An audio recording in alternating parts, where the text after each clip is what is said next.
नमस्कार दोस्तों, स्वागत है आपका इन्वेस्टमेंट फंडास में। दोस्तों, स्वस्तिक पाइप लिमिटेड का आईपीओ आ गया है, तो आज हम इस आईपीओ का फुल रिव्यू करने वाले हैं। सबसे पहले देखेंगे कंपनी क्या करती है और कंपनी का क्या बिजनेस मॉडल है। सेकंड, कंपनी के फाइनेंशियल कैसे और इसके ऊपर कितना कर्जा है वो चेक करेंगे। थर्ड, वैल्यूएशन देखेंगे, क्या ये ओवर वैल्यूड है या फिर अंडर वैल्यूड है। फोर्थ, आईपीओ की डिटेल्स चेक करेंगे। फिफ्थ, अब तक का क्या स्टेटस रहा है और करंट ग्रे मार्केट प्रीमियम कितना चल रहा है वो चेक करेंगे। और लास्ट में हम लोग डिस्कस करने वाले हैं क्या हमें इसमें अप्लाई करना चाहिए फिर अवॉइड करना चाहिए। तो आप शुरुआत से लेकर अंत तक इस वीडियो पे बने रहना। दोस्तों, कंपनी की बात करूं तो कंपनी 1973 में एस्टेब्लिश हुई थी, तो ऑलमोस्ट आज 50 साल हो गए इस कंपनी को एस्टेब्लिश हुए।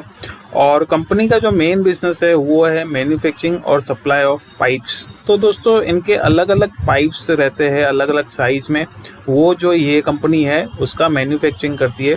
जैसे कि अगर आप यहाँ पे देखोगे तो गैल्वेनाइज पाइप है, फिर इसके अलावा हॉलो स्टील पाइप है।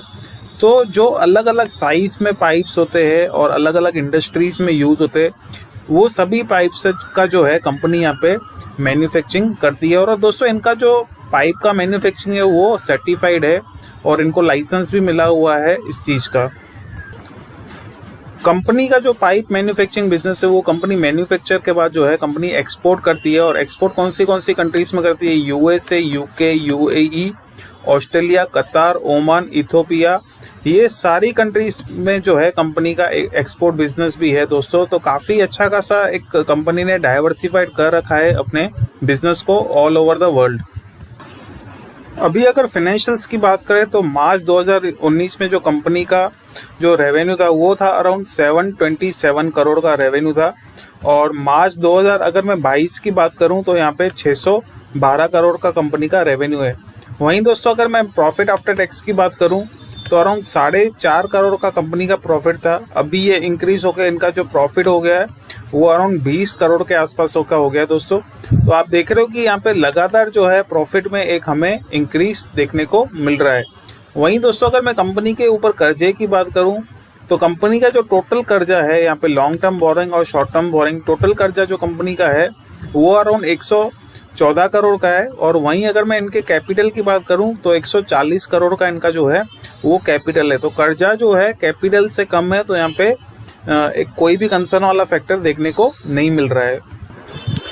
और दोस्तों, अगर वैल्यूएशन पर्सपेक्टिव से बात करें तो यहाँ पे अराउंड 5 कंपनी से, पहली जो है Rama steel, second hitech pipes, third Hariom pipes जिसका रिसेंटली आईपीओ आया था, फोर्थ एपीएल अपोलो ट्यूब्स और फिफ्थ है वीनस पाइप्स।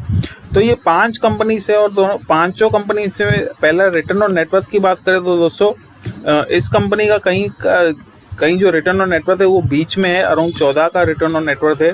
और हरिओम पाइप्स का सबसे ज्यादा है, 31 का रिटर्न ऑन नेटवर्थ है। और सबसे कम जो है वो वीनस पाइप्स का है। वहीं दोस्तों, अगर मैं वैल्यूएशन पर्सपेक्टिव से बात करूं तो करंट मार्केट प्राइस जिस प्राइस पे ये आईपीओ लाने वाली कंपनी, तो वो दोस्तों 100 रुपीज का है। तो 100 को मैं डिवाइडेड बाय इसका 14.19 करूंगा जो ईपीएस है, तो इसका प्राइस टू अर्निंग रेशियो दोस्तों निकल आएगा, वो है 7.04 का इसका प्राइस टू अर्निंग रेशियो निकल के आ रहा है। और अगर आप बाकी की कंपनीज का price to earning ratio check करोगे तो काफी ज्यादा है इसके कंपेयर में। तो वैल्यूएशन मुझे यहाँ पे रीजनेबल नजर आ रहा है दोस्तों। दूसरी चीज आप ये भी देखना कि इसका जो बुक वैल्यू पर शेयर है वो 83 का है और इसका जो प्राइस जिस प्राइस पे ला रही है वो 100 का है। तो 100 के कंपेयर में 83 जो है दोस्तों, वो भी यहाँ पे भी हमें जो है काफी रीजनेबल देखने को मिल सकता है। और बाकी की कंपनीज का अगर आप देखोगे तो ऑन द हायर साइड है। जैसे कि अगर आप एपीएल अपोलो का देखोगे तो बुक वैल्यू 98 का है, लेकिन इसका प्राइस जो है वो 1082 का है। लेकिन हमारी कंपनी में मतलब कि स्वस्तिक पाइप की अगर मैं बात करूं तो इसका 83 का बुक वैल्यू और करंट मार्केट प्राइस 100 का है। तो वहां पे मुझे वैल्यूएशन जो है इसका काफी रीजनेबल देखने को मिल रहा है।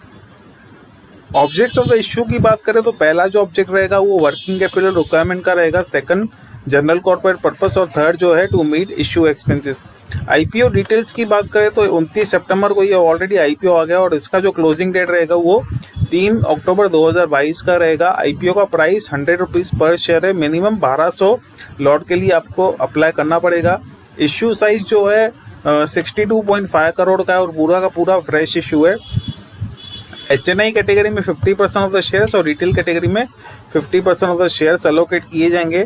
अलॉटमेंट की बात करूँ तो 7 अक्टूबर 2022 को अलॉट हो जाएगा, रिफंड आ जाएगा 10 अक्टूबर 2022 तक। डीमेट अकाउंट में शेयर्स क्रेडिट हो जाएंगे 11 अक्टूबर 2022 तक और 12 अक्टूबर को इसका लिस्टिंग रहेगा। मिनिमम जो अमाउंट रहेगा वो 1,20,000 रुपये आपको चाहिए होंगे आप अप्लाई करने के लिए।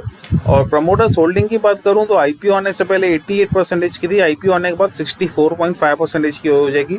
मतलब एक मेजोरिटी ऑफ द होल्डिंग जो है प्रमोटर्स के पास रहेगी। इसका मतलब एक पॉजिटिव चीज़ है दोस्तों, जहाँ पे जितना मेजोरिटी ऑफ द होल्डिंग रहेगा उतना प्रमोटर्स का कंट्रोल रहेगा कंपनी के ऊपर। और सेकेंडली दोस्तों, अगर मैं सब्सक्रिप्शन स्टेटस की बात करूं तो HNI कैटेगरी में ये 0.76 टाइम सब्सक्राइब हुआ है और रिटेल कैटेगरी में 0.22 टाइम्स। तो ये अभी भी जो है दोस्तों अंडर सब्सक्राइब है, फुल्ली सब्सक्राइब नहीं हुआ या ओवर सब्सक्राइब नहीं हुआ। तो ये स्टेटस हमें जो है देखना पड़ेगा। ओवर सब्सक्राइब हो जाता है तो बहुत ही अच्छा है। और करंट ग्रे मार्केट प्रीमियम की बात करूं दोस्तों, 10 रुपये ही चल रहा है सिर्फ इसका ग्रे मार्केट प्रीमियम। मतलब अगर 100 रुपीज़ का आईपीओ तो आपको सिर्फ 10% ही मिलेगा इसका लिस्टिंग डेट पे। तो दोस्तों यहाँ पे ग्रे मार्केट प्रीमियम जो है काफ़ी कम चल रहा है, 10 रुपये जो है सिर्फ 10% ही चल रहा है। ज़्यादा अट्रैक्टिव ग्रे मार्केट प्रीमियम नहीं दिख रहा है और अट्रैक्टिव इसका जो स्टेटस है वो भी नहीं दिख रहा है यहाँ पे। लेकिन दोस्तों कंपनी की अगर मैं पॉजिटिव चीज़ बताऊँ तो कंपनी 50 साल से इस सेगमेंट में काम कर रही है। सेकेंडली कंपनी का जो है एक्सपोर्ट बिजनेस है वो काफ़ी सारे देशों में फैला हुआ है। और दोस्तों इनका जो है ओवरऑल फाइनेंशियल्स हमने देखे कि नेट प्रॉफिट जो है यहाँ पे इंक्रीज हो रहा है और कर्जा भी कंपनी का जो है वो लिमिटेड है।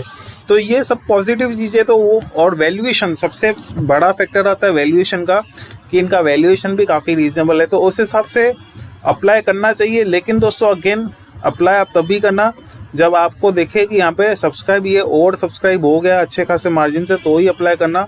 और करंट ग्रे मार्केट प्रीमियम में भी थोड़ा सुधार होना चाहिए, उसके बाद ही अप्लाई करना। अदरवाइज कंपनी ये अच्छी है अप्लाई करने के लिए, पर जैसे कि मैंने आपको कंडीशन बताया कि ये 2 कंडीशन आप चेक कर लेना, उसके बाद ही इसमें अप्लाई करना। तो आशा करता हूं दोस्तों कि ये वीडियो आपको पसंद आया होगा। अगर वीडियो पसंद आया तो इस वीडियो को लाइक करना और अभी तक आपने चैनल को सब्सक्राइब नहीं किया है तो सब्सक्राइब जरूर करना। धन्यवाद।